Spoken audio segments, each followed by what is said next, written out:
On the morning of July 21, 1861, McDowell again advanced Tyler's division toward Bull Run, this time to occupy the Southerners in his front while 13,000 Union soldiers in two divisions conducted a circuitous flanking maneuver.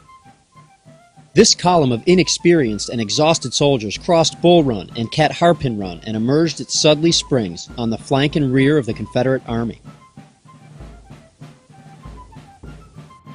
As the head of the Union column approached Matthews Hill, Confederates under Colonel Shanks Evans moved to stop the Union advance. South Carolinians, Louisianians engaged Rhode Island troops, and it's intense.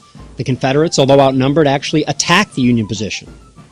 Both sides bring more troops into the fight. Confederates under General Bernard Bee arrive and extend the Confederate flanks. Ultimately, Union troops are able to bring more infantry and more cannons to the fight, and the Southerners are forced to fall back to Henry Hill.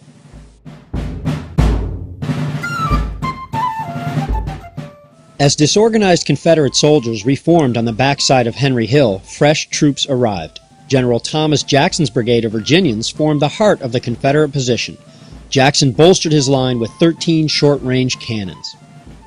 After hours of delay, the Union Army finally moves toward Henry Hill. 11 cannons under Captains Charles Griffin and James Ricketts take position on both sides of the Henry House. This will be the focal point of the battle. The Confederate artillery is well positioned for this short-range fight, and they decimate the Union artillerymen and their battery horses. Union infantry support arrives, only to be pushed back by the Confederates, with Jeb Stuart's horsemen riding into their midst. Charles Griffin moves 2 cannons over to enfilade the Confederate line, but before he can open fire, the Confederates attack and capture the cannons.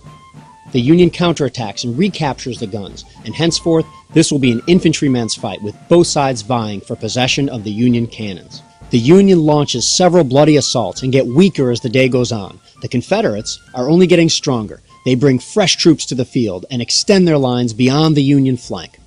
By the time the last Union reinforcements arrive, they move on to Chin Ridge and find they are already outflanked and outgunned by the Confederates. The Southerners are able to easily push these troops off the battlefield, and they retreat along with the rest of the Union Army.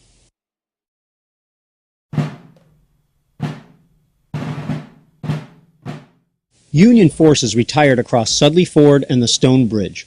Disorganized Confederates pursued and helped turn the Union retreat into a rout. It was the bloodiest battle in American history up to that time. Quickly recognized as the war's first great battlefield, soldiers began to commemorate their fallen comrades within weeks of the battle. As veterans flocked to the battlegrounds, they further memorialized the Battle of Bull Run and those brave boys of 1861. The Manassas National Battlefield was established in 1940, and today most, but not all, of this hallowed ground is under the protection of the federal government. The battlefield remains in an excellent state of preservation, and each year hundreds of thousands walk the battlefield as the veterans did.